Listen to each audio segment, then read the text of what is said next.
Hi and welcome to the Lloyd Dowson Autumn Statement video. We're going to run through a summary of what's just happened with Philip Hammond and the first Autumn Statement that he's done. My name is Phil Thompson, I'm the Head of Tax here at Lloyd Dowson. I'm joined with my colleagues Louise, who's a Senior Tax Consultant, Josh, Tax Consultant, and I'm pleased to say our Chairman David Dowson, who's joined us today as well.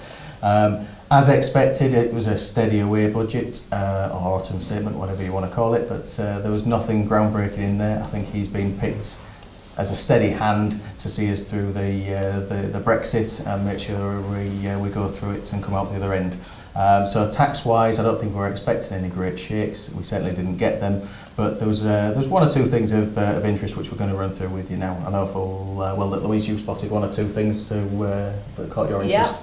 More and more people are obviously working for themselves rather than being an employee, and a lot of those people are actually trading through a limited company. We know that obviously there's a tax saving to be had by trading through a limited company as opposed to being a self-employed taxpayer. Now, what the government are effectively looking at, you might have two builders, one who trades as a self-employed person, the other who trades through a limited company, and the person that trades through a limited company saves tax.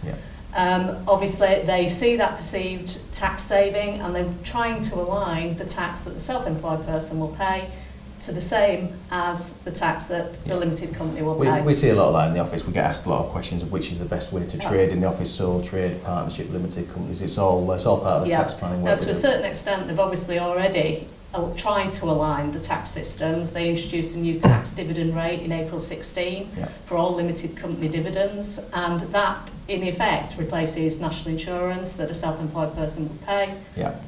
But what they will do moving forward, we don't actually know. Whether they will increase the dividend tax rate, possibly, we'll just have to wait and see. He's got a new rate in there, hasn't he, at 7.5%. It's going to raise an awful lot of money for the Treasury, and once there's a new tax in place, then wouldn't be surprised if he started to steadily increase it over time. But they just spoke about making it fair across the board, didn't he? So that's essentially what he's trying to do. But whenever has tax and fair been in the same sentence, Josh will cross that bridge when we come to it. But so that's something that you saw. Again, I saw something in there for the R&D tax credits. Something we get heavily involved in with our clients to try and maximise the money that can get out of the Treasury for anything innovative. There's going to be a big investment of 4.7 billion over the next 4 or 5 years. So hopefully we'll be able to get our clients some of that as well. But there's another thing that you picked up on as well, Louise, wasn't there? Obviously, tax avoidance is a big thing at the moment. It's in the press. People don't like, obviously, you're not paying your fair share, and they're introducing new measures aimed at VAT flat rate schemes, disguised remuneration schemes, and they're also looking at certain shareholder schemes for higher paid employees that receive shares through limited companies. So that's something that potentially we need to look at the devil in the detail, but obviously moving forward they're going to cap the tax reliefs that are available. They're making sure that these people are being used, these schemes are being used by the people that they're intended to be used for, and not abused in their eyes, but that's something that they're doing. And again, over recent years they've decided to man up, they're getting the staff and the manpower to look into these things, which they never had in the past. So we're taking the fun out of a bit of the planning work that we've done with. But how about yourself, Josh? What did you see in there today? Yeah, there was a couple of things. Firstly, for investors, there was a new 3-year NS&I investment bond that was put together. It's available from spring next year, and you've got 12 months to invest. Now, it's available for anyone 16 years and over, but the maximum you can put in is £3,000. On that £3,000, you get a 2.2% return, so it's not large amounts of return or investment, but it's got to be worth doing. It's a bonus for savers, I suppose. It's appealing to savers because they've had a rough ride of it recently. It's more of a token gesture, I would suggest, but and it's a short window and not a relatively large amount, but it's something else he's trying to appease to the savers. But anything else that you caught your eye on? Yeah, there was also more of a targeted relief, if you like, for the rural business rates. So it's gone from 50% to 100% relief now. So it's worth sort of just under £3,000 really, and it's available basically for in a small village or hamlet, if you like, where there's less than 3,000 people, and if you're the only shop, pub, post office or petrol station there, then you can claim this relief. It's probably one that's worth getting in touch with us really, and we can let you know if you qualify. I know you get asked about it quite a bit, David, don't you? It's something that comes up quite often in the meetings you have, is the business rates, isn't it? Yeah, absolutely. I think we've got the mixed client base who will benefit from that, but I think I've been watching a different budget because there's two great things in there, really. That's the money that's been allocated into the regions for capital projects, and in sunny East and North Yorkshire we've got a big scheme on our doorstep called the Bridlington Marina, and we were waiting today, I was at a meeting this morning, where they were waiting to see if he would fulfil his promises and push that money out into the regions. Yep.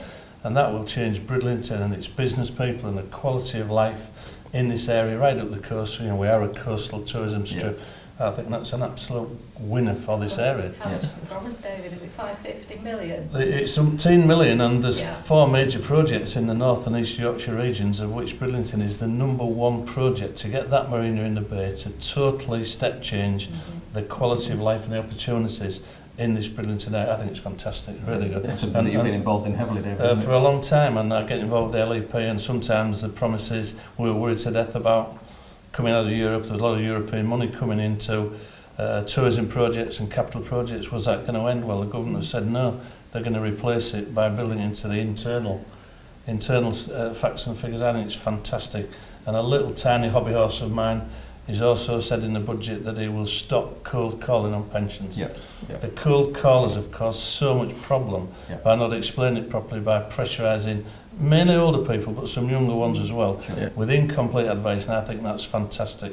But the big one for me, with my commercial hat on, is the money out into the regions for these capital projects. Yep. Really, Just really getting more good people news. here. Timely announcement as well, because you've been having recent meetings as recent Today, this morning. this David, morning when so we were saying we were waiting for him to get up and tell us what's happening, and I know they're having another meeting at the LEP late on this afternoon, and everybody will be, I'm sure, exuding as much enthusiasm as I am. Really good news. Well, it's good to see that somebody got some enthusiasm out of the budget, because the rest of it seems to be a bit of a damp squib for It's difficult, Phil, with the confusion, I the agree. uncertainty of Brexit and Trump in America, etc. It's going to take another 12 months until people get some real direction. So he couldn't do a lot. No, I think he's done as we expected, but the LEP monies, I've got to keep coming back to it. Major on-the-ground improvements for this area. Yeah, fantastic. But it was a budget all about productivity, investing in people, in houses and infrastructure, in the kind of projects that you've been mentioning there, David, just to make sure that when we do go through Brexit, that there's work out there for people and it can help see us through the other side, and then we'll see where we go from there. But on the back of what you mentioned there about the pensions, we've also seen the fact that there's a cap on landlords not being able to pass their agent fees through to their tenants. They're just tightening the things up and putting things as they should be, really, which is great. So one or two good things, particularly for the local area. I'm sure all our clients will benefit from the investment that's going to come to the town. But other than that, a very steady away budget, pretty much as expected, I think. So thanks for your input, guys. But if there's anything in there that has caught your eye, by all means, feel free to contact us on the details that are going to be on the screen, and we'll talk you through it. So thanks for watching.